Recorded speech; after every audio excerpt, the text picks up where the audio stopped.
West Ham United 1, Aston Villa 1 in the claret and blue derby on Sunday afternoon at Villa Park.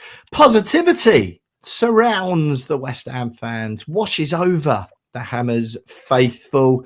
We're just going to ignore the first 10 minutes of the game, I think, and just talk about the last 80, in which West Ham were definitely the better team with a threadbare squad and took Champions League Aston Villa right to the death. And at the end of it, it was probably the Claret and Blue Army from the East End of London rather than the Claret and Blue Army from the Midlands that could have taken all 3 points. I'm Will Pugh. James Jones joins me as ever on the We Are West Ham podcast, not even 24 hours after the final whistle blew at Villa Park.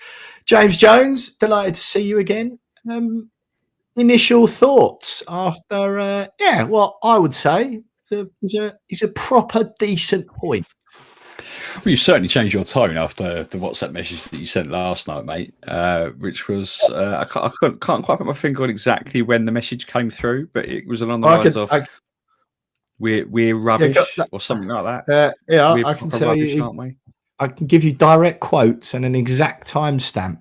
16:43 on the We Are West Ham WhatsApp group chat. We're awful, aren't we? At 43 minutes past 4. So that's about 5 minutes after we conceded. Yeah. And you felt the need to go 2-footed on Graham Potter's West Ham, threadbare stuff. It was, and then I think Alex quite rightly put in afterwards. It got better after this point. After you exactly show, maybe you should be negative in the WhatsApp group every week. I'm pretty sure I am. To be fair, to be fair, you are. But it's the first time it's had an impact. To answer your question, I enjoyed it. It was a good result. I would have. You enjoyed the second set, like the last 75 minutes, obviously. I did, yeah. I mean, the first 15 were bad.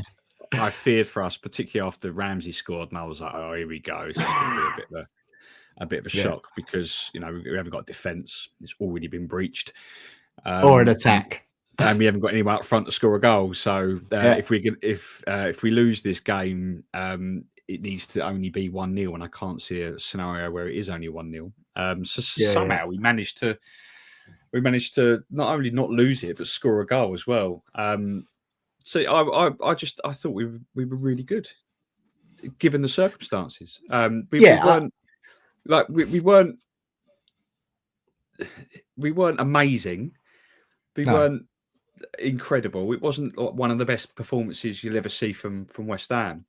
But given the circumstances, given the opposition, and given that I think they were on a run of an unbeaten run of, and they still are on that unbeaten run of like 8 or 9 home. October, I think it was the last time they lost the league game at home. Yeah. And we've gone there and we've almost beaten them. And probably, particularly in that second half, probably deserved to beat them. I mean, you can't not be quite enthused by it, to be fair. I mean, we have to... Watch me. Yeah, I know. We have to kind of go, okay, well, it's not going to be like that every week. He's only been in the position for 2 weeks. Like the squad's not even at half strength; it's at quarter strength, and there's a lot of fixes to be made. But if that's happening now, at the situation the club's in and the squad's in, it does make you think, okay, where can it be in a year to 18 months' time after he's had a few transfer windows and a little bit of investment? So there's a lot more promise there. I'm happy. Yeah, I think it's one of those things where, and I've said this a few times the past few weeks, and it's a bit sad on one point, the fact that where we are as a club at the moment is that we're sort of taking what I'm about to say as a positive, when really it should just be a given at West Ham United these days. But I just felt yesterday like I was after, excuse me, you'll have to excuse a few coughs this week. I'm severely unwell and I'm not editing them all out or pausing every time I need to cough. So you're just going to have to stick with that, I'm afraid. But I think it was just the reason it's sort of like not terrible woe be me or woe be us, whatever. It's because it just felt like, for the last 75 minutes anyway, it just felt like I was watching a proper football team play football against another proper football team. Like Villa were good. They got some really dangerous players going forward.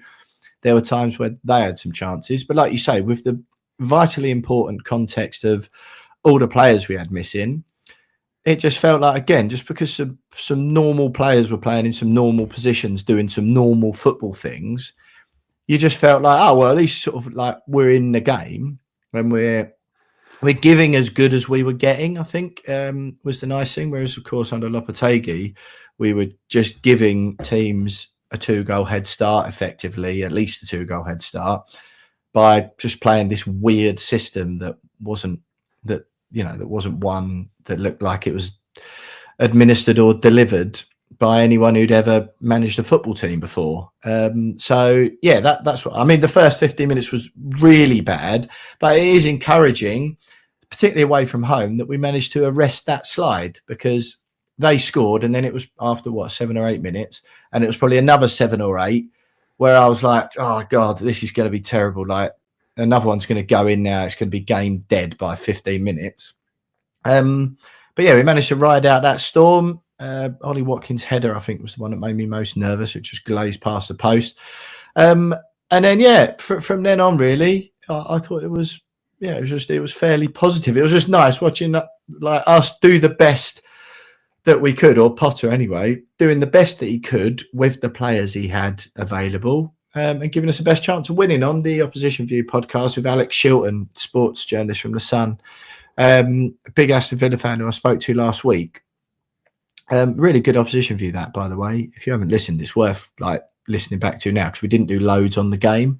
It was more just sort of general stuff, bits about John Duran in there and the transfer window, and our respective teams' European journey. So if you feel like that's outdated, so you're not going to bother listening back if you haven't already, don't, because it is it's about half an hour or so, and yeah, solid 25 minutes of it was stuff non pre-game related, so still relevant. But we were sort of talking then, and yeah, it just felt like, after, it's good, encouraging, isn't it, that Potter could see what was going on, and that the team as well had the wherewithal to go, flipping hell, come, we need to sort this out. And I think Graham Potter alluded to it in his comments after the game, didn't he? Like how encouraged he was by the fact that we did manage that, or ride out that storm. And then, yeah, just sort of do some normal football team stuff. And if we'd lost that 2-1, you'd have been a bit annoyed, but you'd have gone, all right, again, contextually with all the injuries and stuff, you go, yeah, fair play, not too bad. And as it turned out, we nearly nicked it. Right, James, we'll get into all the weeds and stuff in a minute, just so everyone knows what's coming up on the podcast. We'll do a much more detailed reaction to the Aston Villa game next. We'll read out some of your messages, especially prioritising, of course, those who from the Patreon members. Sign up if you want ad-free listening and podcasts a day earlier than your non-paying counterparts at patreon.com/wearewestham podcast. So we'll do some messages later on, and then we'll have a little bit of a brief look ahead to the Chelsea away game in the Premier League next Monday night, which is our next fixture, and a little chat around the transfer window as well. But James, before we move on to that, just a quick announcement to make. There's a new addition to the Jones family. A furry little addition. It's we went out and bought a hamster.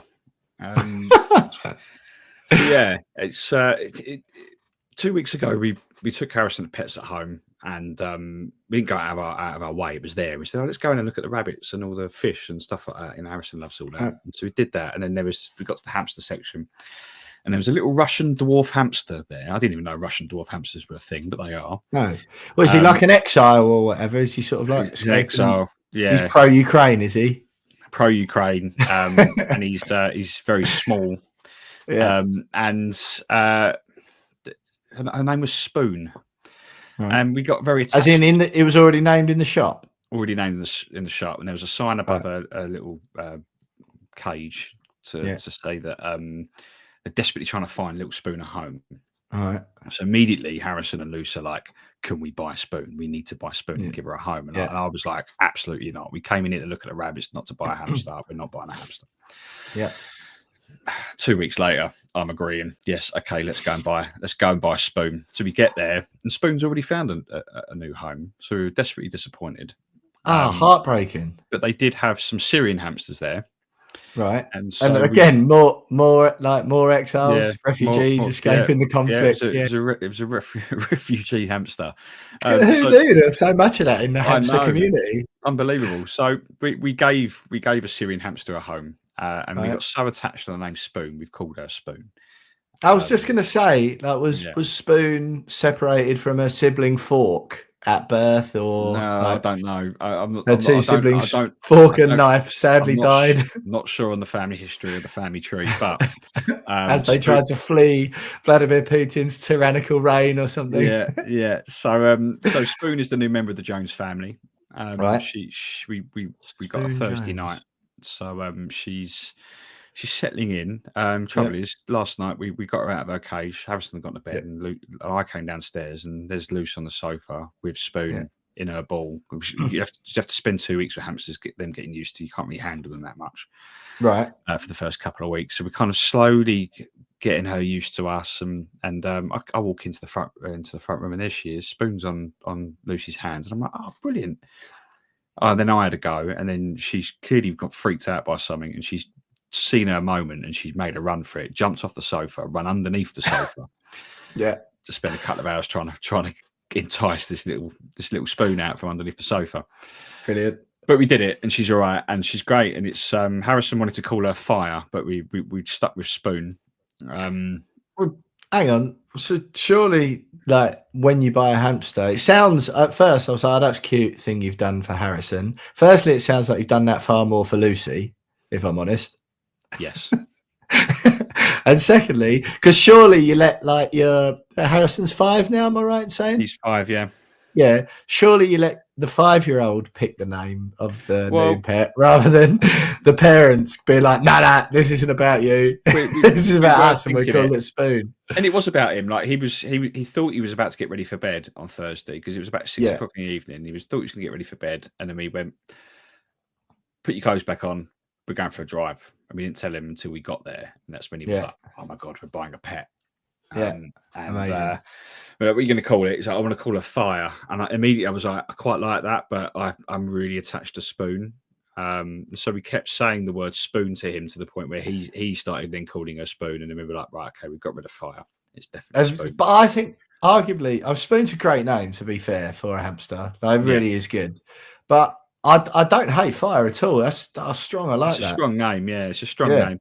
But I mean, a couple of months ago, when he wanted a dog, and we was like, well, what would you call the dog? And he was like, I'll call her Butter. What? Again, a brilliant name for a dog. I don't know why, but it works. Standing in the middle of a park, trying to call your dog back and screaming Butter at the top of your voice in the middle of a park. I'm not doing that. Well, my family dog's called Brian, to be fair. Yes, which is the greatest name for an animal in history. And before anyone says no, it's not because of the Family Guy thing. It's it's not that. But no, Butter is a sensation. Harrison, I think, I don't know if you can get a career out of it, but he could be a professional pet namer, because I love Butter. That is unique. Butter, yeah. And then Fire for a hamster. But we've gone for Spoon. Maybe the next one, if there is a next one. Yeah. So what sets a Syrian hamster apart from a Russian one? Because famously, Bashar al-Assad and Putin were fairly close allies, weren't they? So Syrian hamsters are kind of the more popular, the more common household hamsters, the more like normal sized ones. But a Russian dwarf one, clues in the name, they're a lot smaller. Naturally, and a lot more playful. But Syrian hamsters are just your typical ones. They're a bit more we've been reading your books, are they? A bit more stoic. Yes, to an extent. The interesting thing I heard, though, because we were like, because they're all in the same cage, they're all like friends, but it's because they're young. But when they get older, in the shop, you can't. The difference between the two is that Russian dwarf hamsters, they do better if they've got company. So normally you have to buy 2. Yeah. Whereas Syrian hamsters, when they're And I hope you're taking notes. I hope everyone's taking notes. Mate, it's all going in ahead. And Syrian hamsters, they can be in the same cage when they're young. So she's about 3 months old, and she was with 2 or 3 other hamsters at the time. Yeah. When Syrian hamsters get older, they get very territorial, and they cannot share the same cage with anyone else. Otherwise, anyone else, or any other hamster. Otherwise, and to quote the girl in Pets at Home, they will fight to the death. And I was like proper gladiator style. That is incredibly brutal, and I'm not sure I believe you, but I'm tempted to find out. Which sounds really cool, but I'm like, imagine 2 hamsters just fighting to the death over a cage in someone's living room. Yeah, mad. So, what was it? You just bought one then. We just bought the one. Yeah, we didn't really want to risk that. To be fair, but sounds a little bit traumatic for 5-year-old Harrison. They'd sold out Russian dwarf hamsters, and I'm glad, because then I would have had to buy 2 then. The thing is, I like that. I like it, like the idea of them being mates. Do you know what I mean? I'd get a bit like sad if I left the house. I'd feel bad for leaving him on his own. But yeah, look, I'll tell you what, James.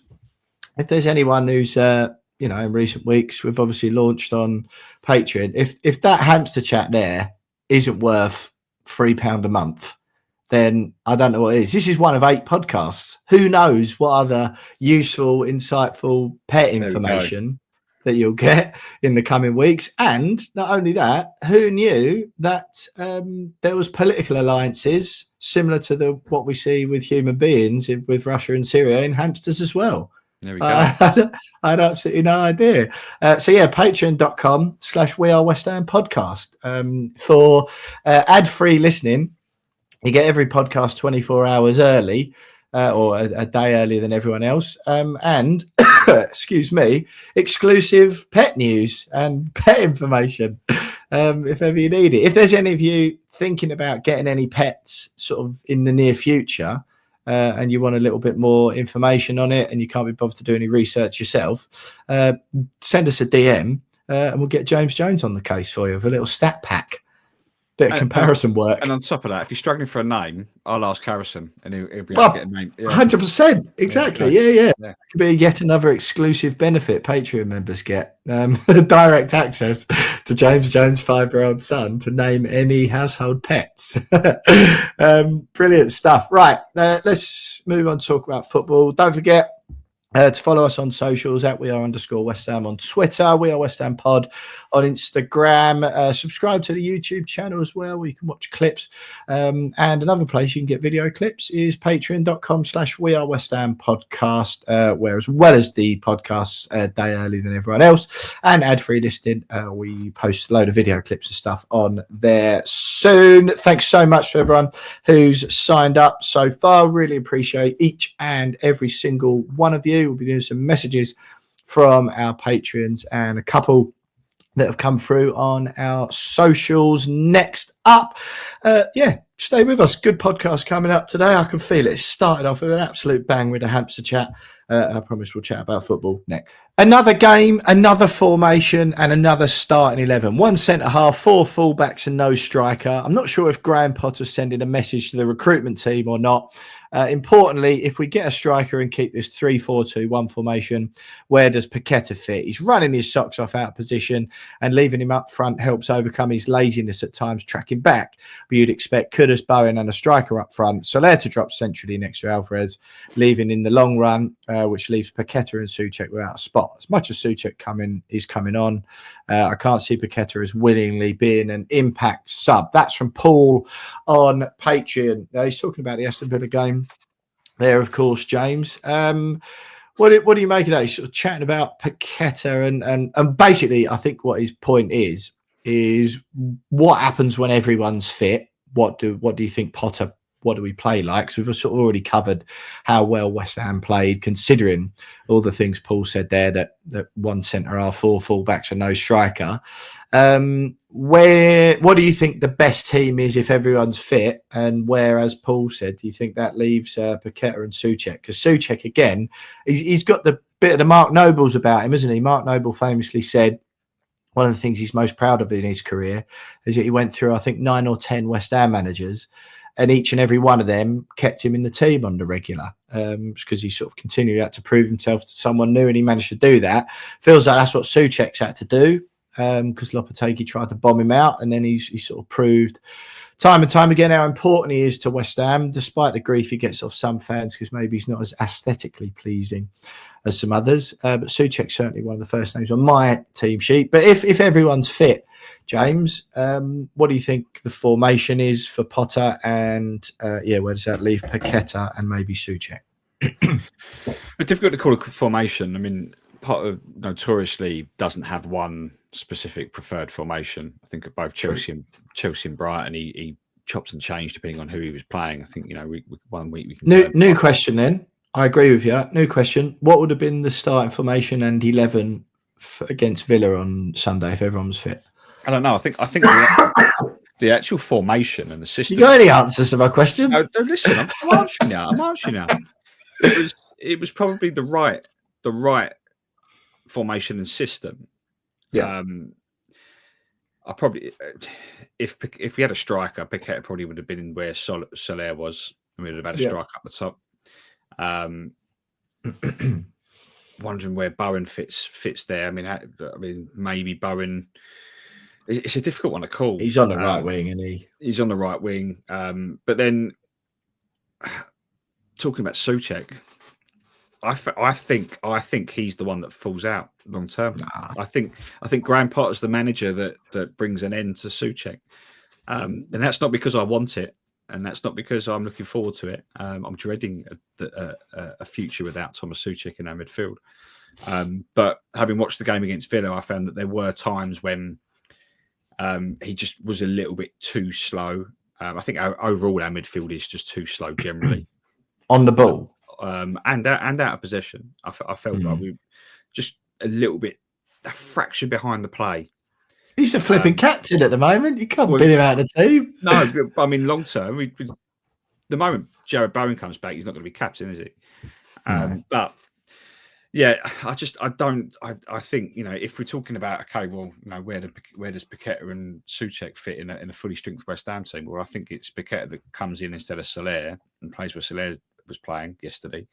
And Souček's the one that's bombed out. I felt like... what would you have then? Bowen on the right, Fulkrug, Kudus or Somerville? Kudus, Bowen, Fulkrug. On the left. And then Paqueta. And then Paqueta and Alvarez, potentially. Depends what formation you're playing. But yeah, I just think long term, I don't think there's a regular starting 11 guaranteed first name on the team sheet place for Thomas Souček, and it breaks my heart to say I don't think it's going to be a thing for him. He's not a Graham Potter midfielder long term. So, and I think the same goes for all of our central midfielders. I think the same goes for Edson Alvarez. I think the same goes for Guido Rodriguez. None of them are mobile enough in that midfield for a Graham Potter long-term system where we want to get to under Graham Potter. I don't think any of them fit. Yeah, they're more of a... Yeah, he does have more of like a sort of mobile, like quick, tidy little midfielders, doesn't he? With more of a... yeah, I mean, he sort of had... I mean, Caicedo, I thought it was Caicedo at Brighton, when he was there. He has the more like Declan Rice. He still wants like a mobile, can do everything sort of player with like two more technical players around him. Yeah. Somebody can get about the pitch. Thomas Souček's got his running stats are amazing. He does get about the pitch, but he gets about the pitch not as fast as someone like Caicedo does. And I think long term, we should probably expect a player that kind of fits a similar profile to Caicedo to come in. You look at Brighton now, they've got very similar. They've got Belieber in there now, and he's great, isn't he? Does a very similar job as Caicedo. So I think that's probably the profile we're going to be looking for in that position long term. Yeah. No, I'm inclined to agree. I would say though, if I had a choice, I'd still have Souček over Alvarez. I think he's just I would as well. I mean, yesterday, even though he should have been sent off, shouldn't he? Yeah, he sent off about 4 times. Just like, hey, just stop. And I was so happy when Potter pulled him off. I was like, that was sensible, isn't it? That he was going to get himself sent off at some point. Yeah, but yeah, Right, we've got another message. Jim Odie on Patreon. James, great pod this week, guys. I'm very much in James's camp about not leaving early. There have been some shockers at the London Stadium, but the one I remember staying for was a 4-0 defeat against Everton, and we had Sasa Ilic in goal, loaned from Charlton after Xhaka broke his leg. His only game, if my memory serves me. It was also interesting talking about Upton Park, as I always used to drive too, so I think that also had something to do with it. I think that's me saying I always used to drive. I agree your points, the kids, that it's got to mean something, but how else do you find out if they're ready? One thing I would say, Jim, like they do watch them in the youth teams. You know what I mean? They are playing games on the reg. So you can still gauge. I get that. And also they'll come and train with the first team, so you'll be able to tell if they're off the pace there. And it might be more difficult for fans to tell if they're ready, but everyone in the club knows. You only have to put them in a few training sessions, and if they stand out a mile because they're not good enough, you can tell. But no one's labouring under the delusion that under 18s football or under 21 football, whatever development squad football, whatever they call it now, is the same level as the Prem. So I do get it, but training sessions with the first team, there are ways of telling. It's not like the first time you put them in with a Prem team is the first time anyone at the club sort of learns anything about them. Going back, Josh Cullen is a prime example. I have friends that support both Bradford and Charlton, and they thought Cullen was amazing. He never played for us, but done well at Burnley. That said, we gave chances to Ngakia, Ashby, Perkins, and none of them have made it. And I'm not sure about Divine Mabama making it at City. It'd be interesting to see what happens with Freddie Potts, because as you say, he's very similar to Flynn Downs. I hope we don't panic and pay an inflated price for a striker. I think Duran's asking price in the summer was 40 million. Now it's doubled. That's what Schiltz said on the opposition view this week, that he thought 100 million asking price from Villa was too much, but certainly 80 is about right. I challenge back on that, so go and listen to that. I don't think we'll go down, therefore we have to be sensible and not pay ridiculous prices this month. As one of your other listeners said on Patreon, you always make me smile during the pod, so long may it continue. Up the hammers. Best wishes, Jim. Thanks very much, Jim. Any sort of points in there, Josie? I think we've sort of done a lot around the kids stuff, and they're leaving early already. Just this John Duran stuff, right? It's sort of relevant because we played against Villa. He come on, didn't really do loads. He come on Sunday. We had Schiltz on the opposition view saying that he thinks 80 million is a fair price for Duran. And his rationale was how important he is off the bench at the moment. He's still scoring goals in the Champions League. He's clearly like a Premier League starter quality, but they've got Ollie Watkins, which is why he's not getting in at Villa at the moment. He reckons he's desperate to play. And there's lots of teams you sort of get into and make better. So he said he doesn't see it happening at West Ham. If it's 80 million, do you see us doing that this month? Or West Ham United are not spending £80 million on any player ever. Not under the current ownership. We need to be bought by the Saudis. What's our record transfer fee? I think our record is 50 odd. Is it still Paqueta? Is it Paqueta? It might be Goodus now. One of them. But we're not going to 80. We're a team that will sell players for 80. Plus, but we won't be a team. We haven't got the. Yes, we're one of the most. We've got one of the highest revenues in the world. I think it's like 16th in the world for revenue. But that doesn't mean to say that we can afford to go and start splashing on £80 million on players. Where Jhon Duran's concerned, Paqueta, by the way, is the most expensive signing we've made. 50 to 55, depending who you listen to. But go on. Yeah, and I think probably 60 is our absolute maximum. I just where Jhon Duran's concerned, we had our opportunity, we had our chance for 40 million quid, and for some reason they probably would have taken 45, wouldn't they? Yeah, for some reason, someone in the club has turned around and gone, no, Nicholas Füllkrug's a better option because he's cheaper. Now, that's totally different profile again, by the way. That's not a slight at Nicholas Füllkrug and his ability. He's been incredibly unlucky. I still think he'll come good, but I think he has the potential to come good. But in the real world, you're looking at it going, okay, well, you got a chance to buy John Duran for 40 or Nicholas Füllkrug for 27. There's 10 years between them in age. what's the better value deal? And it's always John Duran. He always comes out on top in that debate. For some reason, they opted to go, and for them to go back, 4 months later, 5 months later, after the guys just signed a new 5-year deal at Villa Park and offered £17 million more, and go, "I will give you 57." Like, to be fair, as well, why are you wasting anyone's time? You've wasted your own time by even doing it. You wasted Villa's time. You're wasting all the agents' time that were involved in those conversations. Just accept that you made a mistake and be done with it and move on to your next target. Right, two things then, just to add some balance. One thing that Schultz made the point of last week on the Opposition View pod was that, look, at the time, John Duran hadn't shown any of what he's now shown this season. So at the time, 40 to 50, like if you'd have paid 50, as much as now, it's easy to go, "Oh, he's obviously worth that." If you'd have paid 50 at the time, that would have been a big old chunk of cash for someone who hadn't really shown anything. Certainly nothing compared to what he's shown this season. He hadn't really shown that. So there would have been a lot of raised eyebrows at the time if West Ham had coughed up 50 million quid for John Duran based on what everyone in football knew then. Like, it showed some promise, but that would have been an awful lot of money, right? So, if they drew the line at 40 and then you go, "No, we're going to go for Füllkrug because he plays for Germany, plays for Borussia Dortmund, and he's proved it a lot more," then you can't, you know what I mean? It's not the weirdest decision ever to go, "Look, sorry, you're asking too much money for someone unproven." Obviously now he's sort of smashed in the Champions League, great off the bench.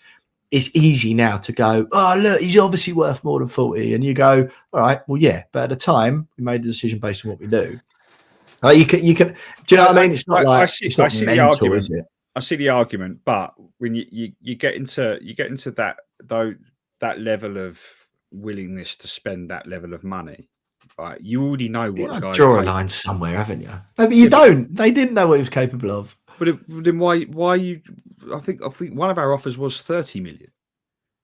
I think we went in. Well, yeah, we wouldn't go any higher than 40, would we? That was what we said in the summer. But I think we actually did put a bid in for 30 million.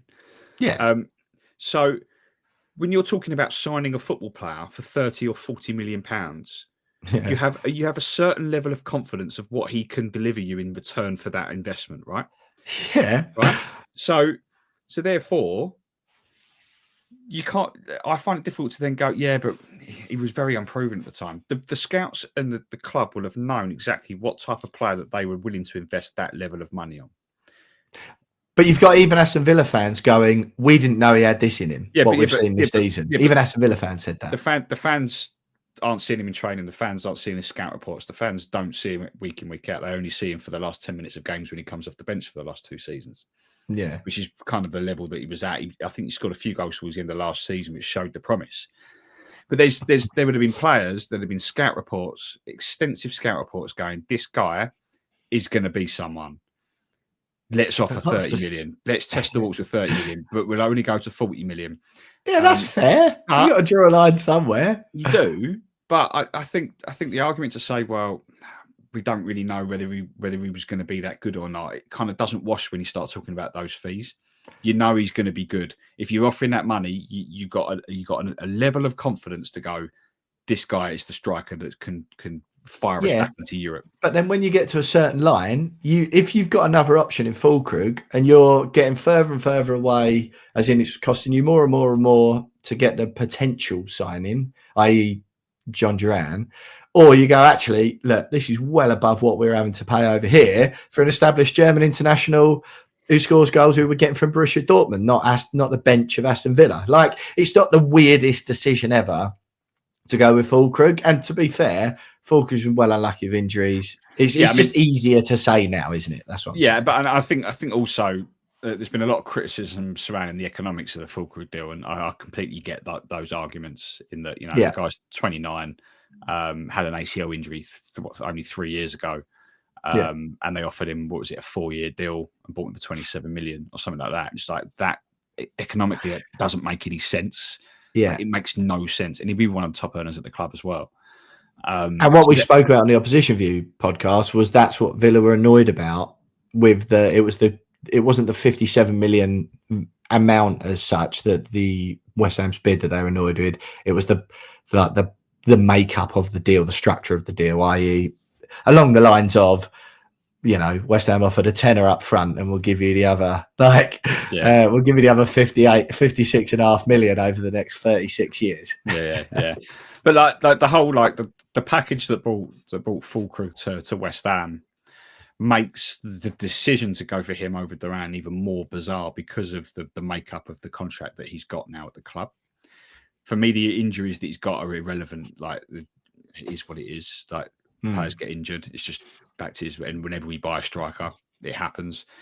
Duran got a hamstring injury in a very. He would have done, wouldn't he? Yeah, he probably would have done. Yeah. So, I don't know. I just think we need to forget about the fact that John Duran. We're interested in John Duran. I think that ship sailed. It sailed in the summer. Yeah, I don't even know. I don't know why we bother going back for him this month. To be fair, he will end up playing in the Champions League for another football club. I think Villa will sell him next season. I think they will sell him in the summer, and it will be £80 million plus. But that won't be West Ham spending that money. We will not spend £80 million on a player. Not now. No, that's pretty much exactly what Schilt said in the pod last week. Was that because, and to be fair as well to West Ham, again, it's just so easy to slander board for stuff. I was reading a lot of reports prior to West Ham's £57 million bid that PSG and Barcelona are having a look at Füllkrug. We're having a look at Duran as well. Any transfer story I read with Barcelona's name in it now, I assume it's come from the agent of the player, because Barcelona can barely afford to register their own players. They had to go to court to register Dani Olmo, who they signed, to get his wages on the books. So anything that mentions Barcelona, I just discard immediately, assume it's the agent trying to smoke out potential clubs who are potentially interested. But all of those reports I was reading prior to West Ham's bid was that Villa's valuation was 60 million quid. So if West Ham hit, I know it sounds far-fetched sometimes, but the hierarchy at the club, they read newspapers and listen to Sky Sports News and radio stations to sort of gauge where other clubs are at as much as the rest of us. They've obviously got a little bit more insight. But that stuff does guide their thinking as well. So if all you're hearing and reading is Villa wants 60 million, it's not mental to go in with 57. It was more the structure of the deal that maybe saw it smashed out of the water. It's a shame, but ultimately I asked Schultz and he said, look, there's some Saudi money there as well, which isn't as career-ending for Colombian players as it is for some European players, perhaps. It'd be Al Nasser, I think, where Ronaldo's at, so that might be appealing for him. And if not, there's easily a big-time European team. It'll be out cough up 80 million. So I agree with you, James. I think you're right with that ship sale. You got a couple of other messages, Jonesy, I think, that come in on Instagram before we do a couple more messages, and then we'll take a break, and then we'll move on and sort of break down the Villa game in a bit more detail. Yeah, I got one from Kevin on Instagram. Kevin Ellingson, he said, one random question for the pod. Do you guys think we will move from London Stadium anytime soon and actually get our own stadium? Anyways, good game today. We really look like a football team today. Give him 10 years. Jumping the gun a little bit there, Kevin, but we did definitely look like more of a football team. But it's an interesting question about the stadium. I mean, I have my thoughts, but just all right, briefly then. No, in short, I think you might see it where West Ham purchase the stadium. I think that's sort of in the offing at the moment from the LLDC. I think it's a bit of it's one of them sort of political hot potatoes now. And I think enough time has passed where the British public don't care about the Olympic legacy anymore. They care more about the stories that come out saying the taxpayer spent 50 million quid last year on the London Stadium, all the conversion costs and blah, blah, blah, lots of the upkeep. So West Ham, as we know, from a business point of view, got a very, very, very good deal, 2 million quid in rent, I think it was, to get the London Stadium. So, no, I think you might see a situation, where they purchase it, because that will be good for the overall value of the business. And for the government, I think, it will suit them to just get it off their hands. I think West Ham will get another cut price deal for it. Because, again, they've proved they're the only realistic, stakeholders there. So I think from a business point of view, West Ham sort of the board have played a blinder, really. So no, and you'd like to think, wouldn't you? I think it's fantasy world, really, that if that happened, we'd build a new one, one more appropriate for football. But if, let's be honest, that's not going to happen. The only way something like that would happen is, as James has alluded to already, where if you get someone who's like, like that next level or two up of wealth that compared to David Sullivan's total worth, I think, is at max £2 billion. And, we're sort of in the mix with oil-rich nation states and billionaires from America whose total wealth is in the hundreds of billions. So, yeah, I know it's easy to just go, billionaires are all billionaires. No, there is still scales of wealth at that level. So, no, ultimately, I think we'll be playing at the London Stadium for a very long time. I think the only way, and I think if West Ham, under the current ownership, we could see them buy it, and hopefully, we would have more freedom then to be able to make some more changes. Make it even more of a football stadium. That'd be good. But no, the only way I see us playing in a totally different arena would be if we were bought out by someone mega, mega, mega wealthy. And it doesn't sound like that's going to happen anytime soon. I agree. Don't think it'll happen. No. That's all the messages that I had on Instagram, mate. Yeah, Michael Wood got in touch. I hope that was a satisfactory answer, Kevin. I think Kevin's from overseas in Scandinavia. So if you're thinking of that was sort of going to, whether you're wondering whether to get a season ticket based on that or not, then sorry if I've let you down. I had one from Michael Wood, James. I think that was on the podcast account. Michael gets in touch quite a bit. Let me see if I can find it. Here we go. Right. Hello, lads. Oh, this might have been last week, to be fair. Yeah, it was. So sorry I missed this, Mike. We'll do it very quickly anyway. Jonesy, you can give us an answer. Hello, lads. Question for the pod. Our midfield is so slow, but do you think Souček, who I love, is the main issue? If we could get a replacement for him, that would help us speed up attacks. The game seems to drift him by. I know he scores the odd goal, but I think he slows us down too much. Appreciate the hard work and the good pod, lads. To be fair, I thought we'd read that out. I think we've already done that, haven't we? Do you think that's fair? Yeah, I think we've already addressed that. I kind of mentioned it earlier, didn't I, about sort of my thoughts on Souček and kind of his future. Look, Mike is a Patreon, by the way. So get those messages on Patreon, Mike, and they'll be at the top of the list then. Sorry, I missed that one on Instagram. Hello, and thanks to Ben Orr as well, Mike Wood, David Marsh, and all of the new Patreon members who signed up since the last podcast. Patreon.com/We Are West Ham podcast. Sorry if I didn't read your name out there. I'm just looking at the ones that are in my latest notifications. We'll try and give all of the new members a shout out when you sign up. Right, James, let's move on and we'll break down the Villa game in a bit more detail next. Right, James, have a look at the Villa game then. 1-1. We'll start with the first 15 minutes.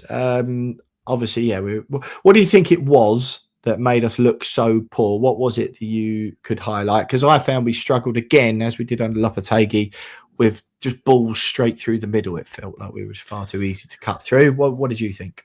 Yeah, I think that was it. I think their pace in midfield was causing us a lot of problems centrally. I think also probably just being used to playing in that formation. I think it took the players a little bit of time to kind of work out where they needed to be and how to match up to Villa and the way that they set up. But yeah, I mean, their goal came from just cutting through our midfield again. You kind of go, oh, here we go. That's something that he hasn't been able to fix. But they were probably a little bit too deep as well. I think there was a feeling that we kind of were allowing Villa to come onto us a little bit too much in that first 15 minutes. Yeah. As opposed to being a little bit more aggressive, both in and out of possession. And the moment we started being a little bit more aggressive and pushed up a little bit higher, we pushed them back a little bit as well. And that allowed us. Worth saying they were good as well, weren't they? They are a very good played team. Some nice football. Yeah. They've got some brilliant players. Like that three of Tillemans, Morgan Rogers, and Kamara is a really good midfield Morgan three. Rogers is mustard, isn't he? Yeah, I really like him. But the moment we push them back a little bit by just sort of naturally just playing a little bit higher up the field, not too far higher that we've seen quite a lot under Lopetegui earlier in the season, No, but just enough so that when we do get the ball, we've got the space to then, pass it about a little bit and play. Yeah. That's when things started settling down. And then the more we had the ball, more we had possession, that was when the players just sort of grew into the game a little bit more, and we grew into the formation and the system, and caused Villa more than enough problems, I think. Yeah. Yeah, totally agree, mate. Totally agree. So after we managed, for the goal, I'll just say, and I appreciate it was a little bit out of position. I think it was Soufal's fault. I think in the build-up, and I love Soufal, as you know, but I do think in the build-up, he was sort of trying to stay compact in the middle, but he needed just another yard to his right-hand side to cover the runner he could clearly see coming. And if he'd been moved over one in the build-up, he'd have been a yard closer, and he probably cuts out that ball. And he did his best. And to be fair, again, it's a Jacob Ramsey. It's a brilliant finish. He's sort of falling over from Soufal's shove, but he's left it too little, too late. And I think just positionally, he was a bit out. But obviously, he was the same with Cresswell and Soufal sort of playing those more central positions, while Wan-Bissaka and Emerson played the wing backy kind of roles. I kind of did cut him a bit of slack because he's sort of not used to that, but I wasn't totally fair enough, because you could see him, you could see him out of his eye line, and you're like, well, you got to step out at least a yard first in the build up, because there was cover centrally. So yeah, I do sort of feel like that was Soufal's fault. But then obviously we turn it round, Jonesy, really well after that. And what did you, is that you've sort of mentioned that you think it was pushing up a little bit, but it wasn't silly. Just have a look at the stats here, right? 14 shots both teams had. We both had 4 on target. West Ham had 55% possession, which away at Villa is quite something. More passes, better pass accuracy, more fouls, 1 more yellow card, 3-2. 4 offsides to their 2, 3 corners to their 4. It was difficult to sort of, let's call it right, first of all, right? Tyrone Mings going off for them was a big benefit for us, wasn't it? Because Graham Potter said afterwards it meant he could push Souček up a little bit more, so for goal kicks and stuff, because he wasn't going up against the impressive aerial presence of Tyrone Mings, which meant we could be a bit more direct. But was there anything specific you saw? Because I just felt that we didn't, and again, I totally understand why, because you ain't got a striker or Jared Bowen or Somerville on the pitch. It didn't feel to me looked like we were going to score.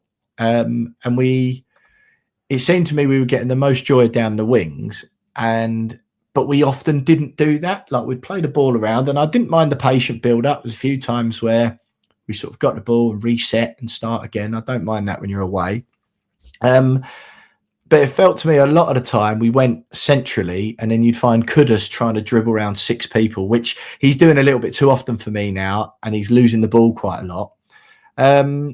I just felt like we'd done well to stifle that onslaught from Villa, but then we never looked like we were going to score. If we were, it only felt like it was going to come out wide, and that's what happened really. That great ball from Alvarez for Emerson's goal. Buzzing for Emerson. He's still so underrated at West Ham.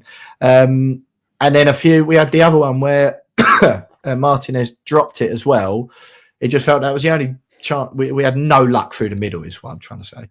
Yeah, I think there are 2 things. I think, first of all, I think Lucas Paqueta up front, yes, he was out of position, but his hold-up play really allowed us to be a little bit more aggressive in possession. He was bringing the ball down. He was bringing Kudus into play. Yes, Kudus was probably a little bit too central, a little bit too narrow for my liking. But his overall work rate, his overall ability on the ball, and his work on the ball was the reason why we were able to get back into that game for me. Paqueta, yeah. Got man of the match, didn't he? Got man of the match, yeah. And they were raving about him.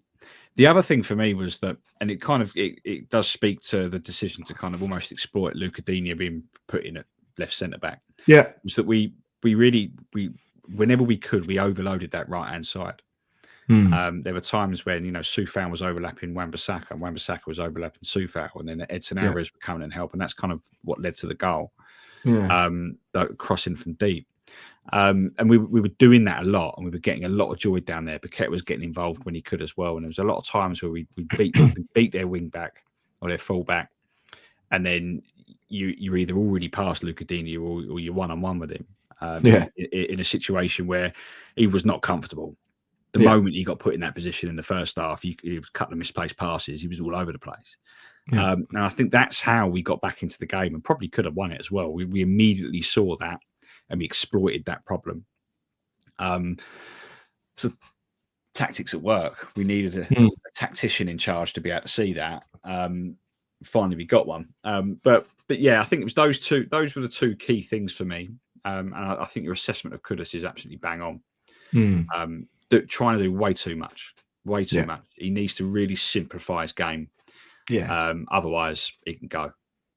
Well, yeah, quite. I know he's good at that, right? But it's just like it's all right to play a 10-yard pass sometimes. I feel like that's about other teams have cottoned onto him. The first two, I mean, he's still got the most dribbles in the Premier League at the moment. But other teams have cottoned onto him. Other teams know now. Whenever could have got the ball, stick 3 players on him, and he can't. He's not going to dribble around 3 players every single time. 90% of the time, he's going to lose the ball, and he needs to have the intelligence to know that, and then know when to take a player on and when not to. Just play the 5-yard pass. And against Phillips, the same thing. Every time he got it, it was almost like head down and run. And we can't. It's like you got 3 players around you, and there's a simple 15-yard pass along the floor, which frees up the whole team. I totally agree. But I still maintain it. If anyone wants to give us 80 million for him, be my guest. My guest. That is for sure. Right, James. Before we hang on, just tidy that edit up, Alex, if you can. Right, James. That's that then. A decent little point. We're hardly flying in the league, to be fair. Still 14th. And it's Chelsea away Monday night. It's a quality away game, that is, Chelsea. Just give us some final thoughts. We'll have an opposition view later in the week, hopefully with Chigi, big friend of ours, big friend of the podcast. Chelsea away Monday night. How are you feeling generally, Jonesy? And then just about that game before we say goodbye to everyone. Well, I'm feeling pretty positive. I think, by the time Chelsea comes around, we'll have Bowen back and Somerville back, which will be a huge boost to our attack. And then hopefully, annoyingly, we're playing Monday night, and that's the night the transfer window closes, 11 o'clock Monday. That always seems to happen. Always, was moaning about that last year. It's ridiculous. So hopefully we've got our business done, if we do any business, before Monday night. So we'll hopefully our starting 11 on Monday can be very different to what we saw on Sunday against Villa. But part of me's like, don't rush Bowen back. Please don't rush him back. Start him on the bench. Just ease him in. He's a player we can't afford to lose. But I'm happy. I'm really looking forward to seeing where this goes. I feel really confident and really enthusiastic by it. Like it's good. Just want to get some players back, don't we? Yeah, I mean that's why I'm enthusiastic by it, because we put in a performance like that with a makeshift squad. With barely anything off the bench to help us, and they put in a performance like that against a Champions League side. So, I'm looking forward to it. And Chelsea are beatable this season. Now they are. Yeah, they're weird, aren't they? They're very weird football club, and they got about 50 players. It's like none of their players know who's going to play every week, apart from Cole Palmer. So we can go there, and we've got an opportunity. I'm not saying we can win. We've got a chance. We've got a chance against the Chelsea team. James, I do love you dearly, mate. The amount of passion you put into your fence sitting statements is absolutely brilliant. It's like, we can go there and we can we've got the team, we can go there. And I'm not saying we're going to win, but we can go there. We can go there. We can go there. And play. Yeah, we can play a game of football. Yeah, and only narrowly lose. We can do that. I'm not going to predict the outcome of the match. I won't predict it, but we can go there and we can play a good game of football for 90 minutes. I'm sure the most passionate fence sitter in the south of England, James Jones. I'm going to jump off the fence purely for that. We're going to win the game 2-1. Yeah, we could draw. Yeah. Right, 2-1. James says, just worth noting, I did get my prediction right last week. I said 1-0 at Aston Villa. Right, thanks so much for listening, everyone. If you want a bit more passionate fence sitting a day earlier than all of your other fellow listeners, and you want it without adverts, then you can sign up as a Patreon member at patreon.com/wearewestham podcast to support me and James. If you like what we do, and you want this podcast to keep going beyond the end of this season, then please do go and sign up at patreon.com/wearewestham podcast. It costs you hardly anything, £3-ish a month, I think, less than the price of a cup of coffee at most of your high street chains, or certainly less than a pint in London, that's for sure. So you get 2 podcasts a week minimum for that. It's around 8 to 10 every month. It's not bad value if you ask me. Follow us on socials as well at weare_West Ham on Twitter. Subscribe to the YouTube channel. Just search We Are West Ham Podcast basically on your favourite social media platform. You'll find us there. Get in touch on Patreon or in the DMs on socials, and to give yourself a chance of having your message read out on the pod and discussed by me and James, and we'll try and reply if we can. 1-0 at Villa, decent point. Chelsea away up next. We'll have an opposition view with Stamford Chidge later this week. Thanks for listening, everyone. West Ham a massive up the Hammers, and we'll speak to you later this week.